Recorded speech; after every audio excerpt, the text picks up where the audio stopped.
Kledu donc oro ka jira saga foko kunungo mali jamana marako kunni alate ka foko yibara do damna munum ke sababu ka to Franci kuna fundi suba flano RFI France 24 ka uluka barajo abina nyefol do lamen kuna funu kenekan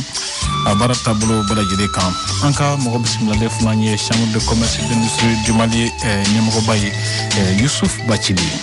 ama fuki ka perdi de mais son ika je chamanko eta fana me ji aka dura chamanko pour que aka soro noya dola pour que malio ka se ka soro noya la mais beka siginaye femme la farafenka fura foitora beki la ben ko kono pour que no kala aka digi mola Mali kalofla ni kli demandement soro embargo kono nabna Youssouf Bachili ka nyefol lamen ni kuna funu labana clip donc oro commence con André Traoré.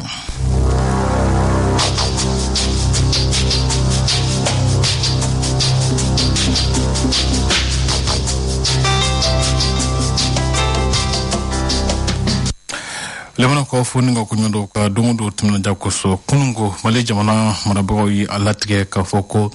ubna ulika jo dambe wasa mimbatu ubeseka Franci kuna fundi suba fla ni uye RFI France 24 ka uluka baro glo mali kuno fulo o mimbi taleke majmui hakila di akoka kulumbe wule ko mouvement faso kanu okumala sila Ibrahima Kibe angola même. Bon, il faut y aller bali Anna parce que ni a jate mne ka la ja kera RFI ou kera France 24 ou kera TV5 yo ni be instrument ni mime impérialisme français ka mission na akara nga jamana konna akara jamana ero konna bon il est clair que anga jamana nyamogo nous ni nyogon bi furuku dobe donc nous furuku be ce qui est clair voilà ou ka organisme be no impérialisme bara organisme ni ou blanc en marche. Donc on est engagement y disposition d'ota donc on veut vraiment abaira ka fo ou fana be kuka media fon kelala mais mi fora très généralement organisme nous ya nyangata do de fo na fo anka armée ko do de ke sur le terrain anka jatemene la armée ko la bimam bla amekanga armée sengoroma tinti halishini tant que ame balula ame mali armée amba sengoroma tinti donc ni ya jatemene ka laje o Franci kelen ne bunti ka anga faso jama do ko lu bunte mi kera bunti ko to nyakala oni yere rapport bon enquête ko fait ka fo ko Franci de a bavurke mais Franci yo refusé a masonga jo ola ado halina on yere ka jamana nyemo ye Franci kokoro do o barala mais ce qui est clair Franci yo fagali ka nga jamana konnala do bi Franci ka jate mino konnala afana be kuna fon neta ka tinti mo kun Kaira ka fo anka armée be kan wale jugu nunu ke jamana konna la pour que ale ye min fo Wagner na likola ka se ko 70 naka ni kuna fon diso nunu bololo konna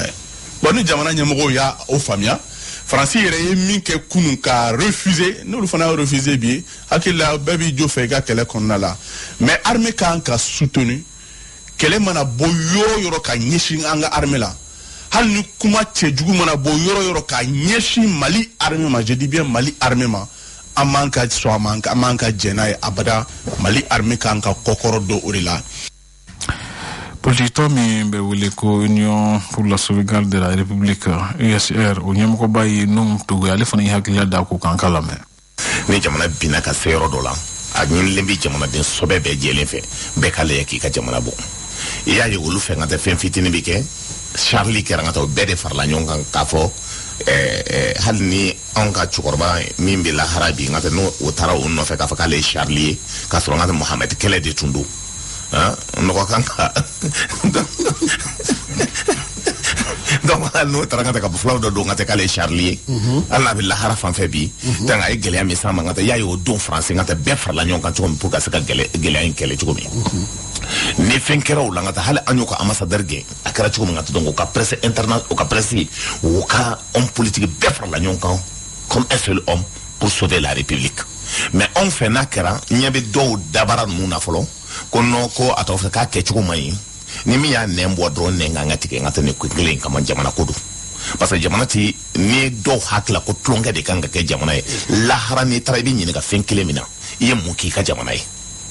fenkelemina fonni ti flamede horonde dum be jamana ko keleke dambe ti ko de jamana ko keleke halalaw de be jamana ko keleke bi ambi yoromi conformément ngato ya hakilando ta tleflaina so fara tala ngata tia katan David Basse katan sankele amase mali kone abi to ngata donc ka kuma di madoma ka kuma dlan ka do modo da ni montage côté unique les côté contre l'armée nationale RFK famille tu connais David Vachibenga do ta sévare sofara do ere ko ngata donc we emballement do ta ko le flyer ko wolu ko min na ko tra kan ko tra soro ngata ko tuabu de be ko tuabu kere ngata donc tellement kuma ke tu manye obulo ko français fo sibi tuabu français fo tukodi donc Wagner mo odede donc ni o jetti men ngata bara me kera katla ka bo aussi ka ani Mauritanie bla nyona tuga dola ka fo Mauritanie ka fo ko onde falike katla ka mankan wuli parce que anga minen fo la kata por la Mauritanie ni o jetti men ke e mo korko ina a digilembo la parce que korbe passe le bra o le ba fere min kade o le be ken amboro de konnana kanga dambe ananga hornya nanga halala dinya sege amma no digilembe mamina ami ngali kene halala ne jamana tigi ne jamana o confessa mim talike Seydou Matraoré hale kuna fundila anga fana kanyi folula me anga gendarmerie enquête ke monu yere la o ye yoro mi yere fo ka fo fagali kere kasim prévu fo ite o ye mogo munu fene jira ka fo ko olu de somogo tora sekesegeli ha jira ka fo o ye do yere sara pour que kaseko luka témoignage soro contre l'armée contre le Mali Kawarduma donc iba ye ka fo français kini ke ka wakashili ke sera befe ou desera sisan o ka keleke minan flana ni o ye o ka media o ye o mi nu yo do an kungolo la parce que bi molme mo kalane chamanya na koni be information jelen soro qui veut RFI de Taïbe France 24 ta kasi tellement que ne bi dimi RFI ni France 24 parce que ni kuna fondi baraka lan doni ndoro ku la je dore ba yu be ka min que ils sont en train de servir une cause c'est vrai il y a pas de médias neutres mais e ba don tout de suite ka fo ou be mina net se ka reportage kelena me gне jamana shika comme un collègue dans la me ko journaliste ko ne ti parti pris à la quoi donc Mali les difficultés là et on nga jamana bina ka se degré mina on ere de ba do nyema kura munu mambulu ba fe ka jamana bo nogola be fe ka jamana lawuli o wati de autant ni au cadre de membre jakulu bi faranyo ka CEDEAO tinti ka embargo bi anka embargo bile anka wakati mi nambe ka ayere bola ubita kele wili ayere de mani nyogonche no e jamana konai o ya damne ni flow ka côté do ye jado jira do bolo sirlembu ko ka fakolo mais mo munu be hala video tourner to la kere fe ka kuma kasim be kami fo o temali ere bamana ga iba fo ka kera jamana woro bi jula ka modele mi fo o temali bamana ga ye o bi kuma kolo mingira parce que mo be nyine miko kasim aye doni kala image la ni ne caméra do mogola ka fendo filmer iba do l'image imagine photo ere ni photo ere nyine nga o logiciel ou be photo ere ba fie ne tarani yo ina image ba fie ne taranyo ni image ere ma tourner mal la donc kana o monti ka Mali armée to tieni oye bunabi parce que bi armée be ka sesoro serval nana ka dese barala ka janva ke ka dasira la barkan nana ka barata ka seyoro mina ka dese tuguni takuba nana kube barata ka seyoro mina ni objectif chima atteint mais bi asimika armée de be wuli kajo ani kesiri la ou desera yoro la Mali o bela jele mine ni kalo damado in kono wati mini transition rectifiera donc Kasim no wati kera wati mi ni RFI baunga armée burja banga armée lagosi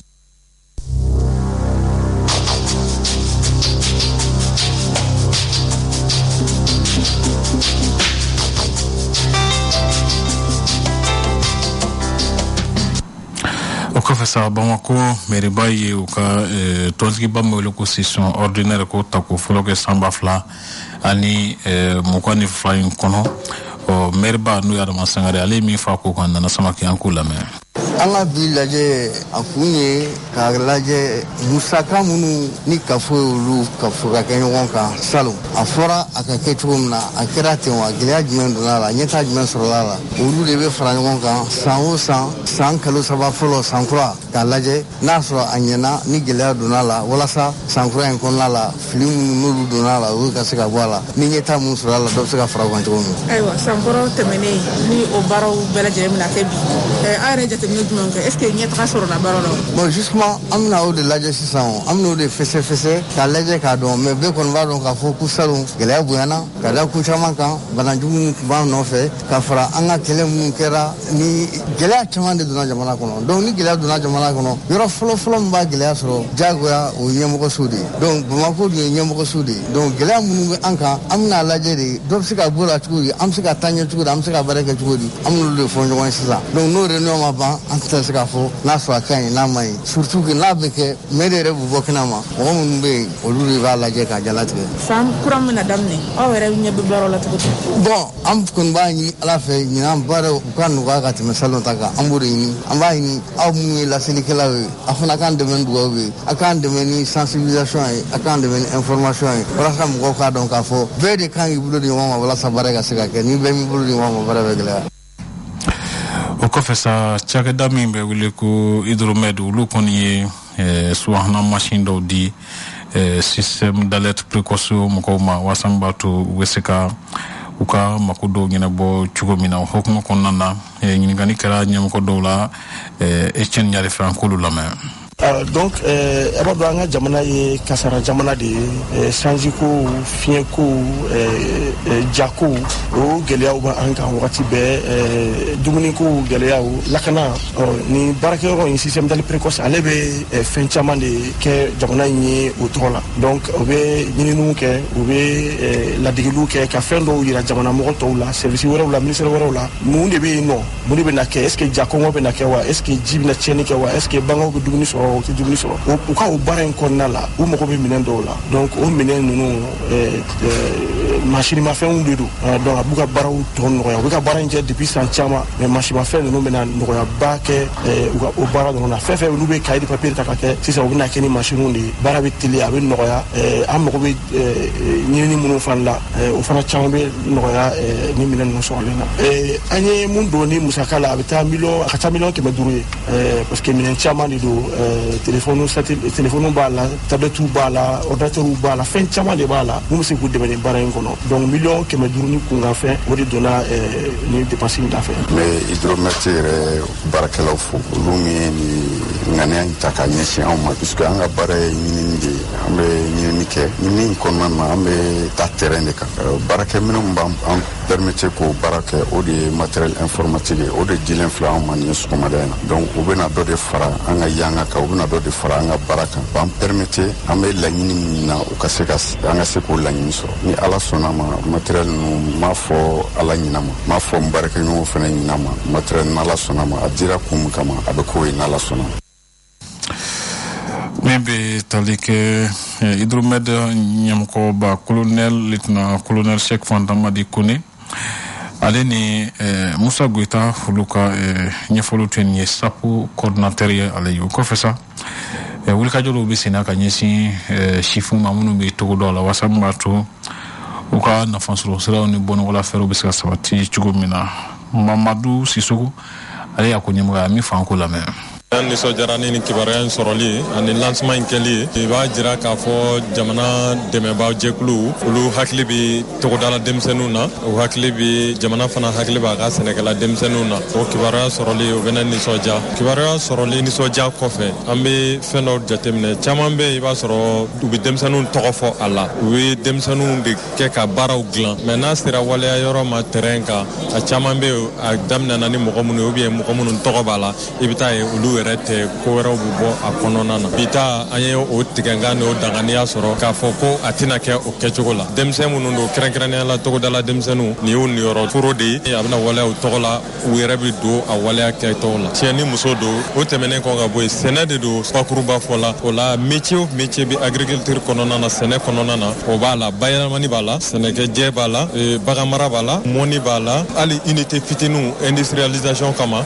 olu bɛɛ bɛ a kɔnɔna na bɛɛ lajɛlen dama ka kan a la a k'a sɔrɔ i bɛ denmisɛnnin jɛkulu ninnu kɔnɔ i bɛ si bɛ san 15 ka taa bila san 35 la kasabi yɛrɛ min programmelen don nin sen da wari in da fɛ dollar wari 2,500,000 ani 500 donc n'i y'o estimé ka taa an ka franc CFA la o bɛ taa miliyari 1 ani 1,800,000 ni dɔɔnin na donc o min bɛna kɛ ka baara in waleya a bɛna kɛ san 2 de kɔnɔna na kalo 24 kɔnɔna na a bɛ tilan tuguni région 2 kɔnɔ Sikaso région kɛrɛnkɛrɛnnenya la cercle de Yanfoyi la ale ni Kayi région kɛrɛnkɛrɛnnenya la cercle de Kita. Farikolo ɲɛnajɛ kunnafoniw siratigɛ la teliya la Jibril Kaba ye minnu fara ɲɔgɔn kan ko lamɛn. mais champion national de football Ligue 1 Orange kunuko mi de l'entame tumemi stade Omnisport Moro Ketala na kumemi iswas alene mi Bakar Jan nyokonte kabami barawuli de l'entame kunchele ko watimna ma mi alvitri koni ulukon ne here o farala mi surasu ulusengor madunu ba nu ko supporter ulukon hulla ba ukon umajeni mi alvitri ka franka mo no militi wolon vla nyon soro obna bon penalty do kon la obna ke sababu mi surasu uluga bi kon mina égaliser mi penalty o kon la obna kon wi alvitri mi nek adashi kosbe otomene ko fesa malvitri ashira mi docteur Sola mi hôpital Gabriel Touré o kon la yi watila sa mi fédération malienne de football à 3e vice-président Morbo Koulibaly angaliga kuma ko na me. Acte Minkera Koni, c'est un acte condamnable, vraiment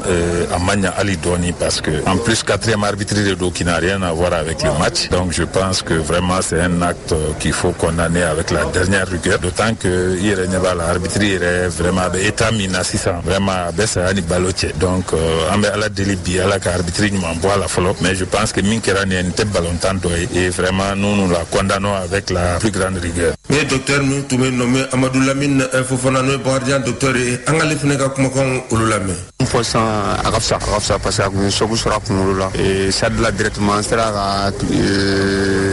à anticiper un hémostasique c'est-à-dire du look magabo kumlo ros tira doni du look magabo un c'est que suture que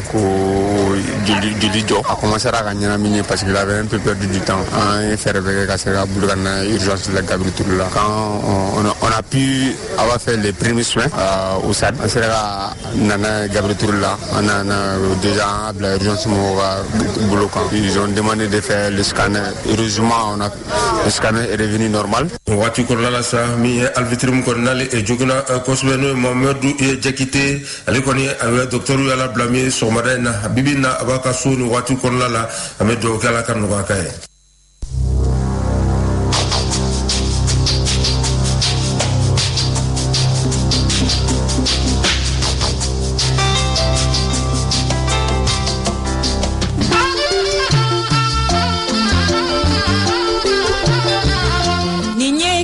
Don kibaru ka mogo bisimilali wati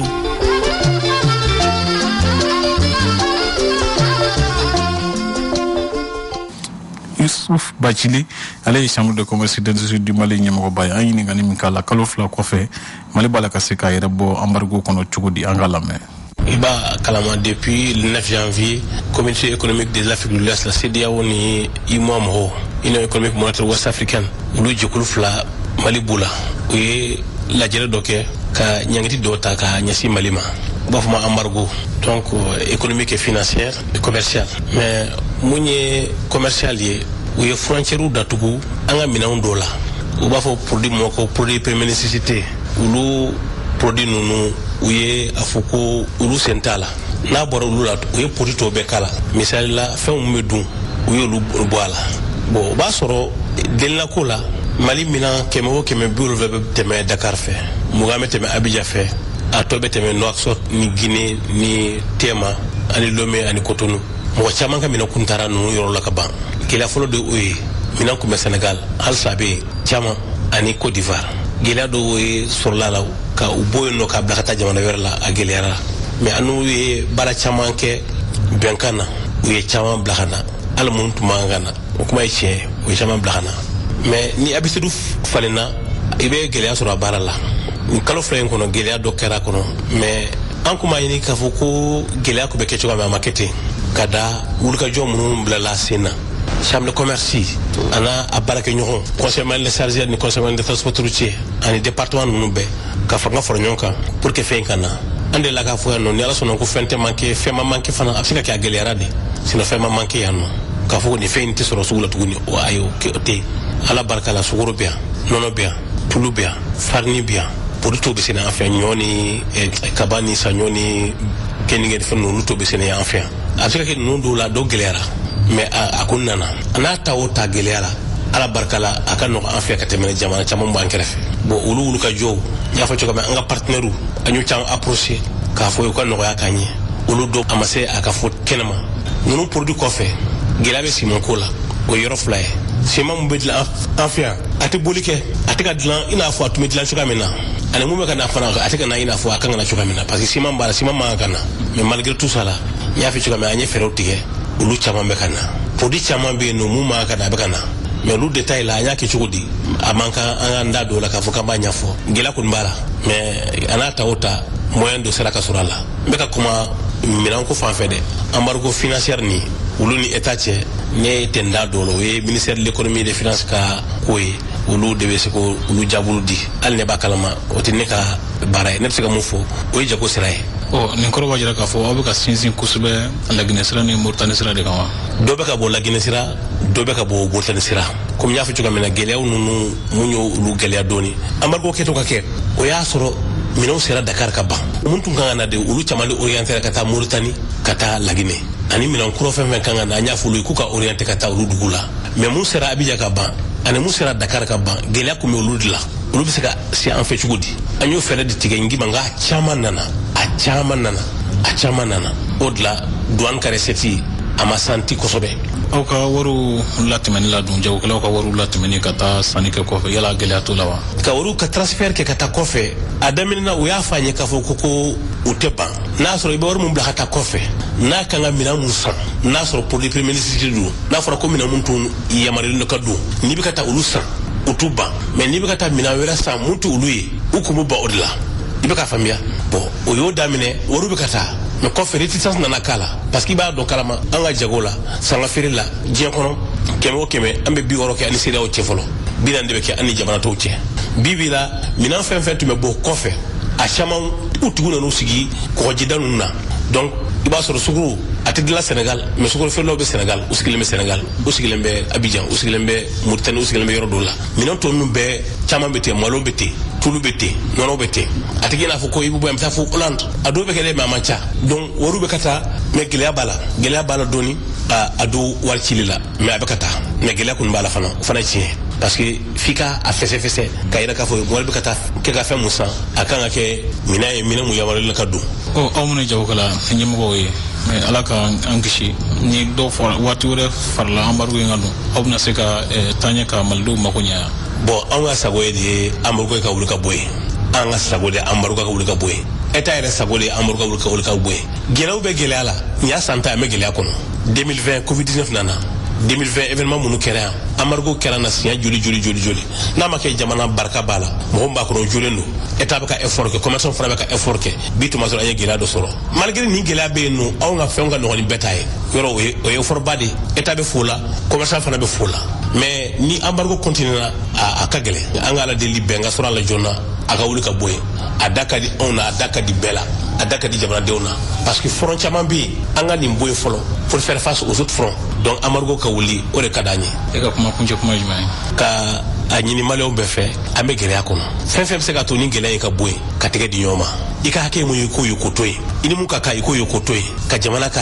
intérêt bla fem benye be ka sacrifice de ke ma fie 600 structure privée na kewa tono ni kuma soro hake munna ama fuki ka perdi de mais son ika je chamanko eta fara me je aka droit chamanko pour que aka soro noya dola pour que malio ka se ka soro noya la idiani clé de modo che amela dola harma kalola woni sungalo yi dunga fa ka se ka soro be fe noya la chugo dola mais be ka siginaye femme la fara feunka fura foitora be ki la ben ko kono pour que no kala akana digi mo hola aya nituni Yusuf Bachili haleka nyefolu ye radio Clédou fiansira o sanfé nyefolu mun dansigi Clédou donc warula kuma so kono André Traoré Etienne Nyare kuna fonu fara nyaka yo brin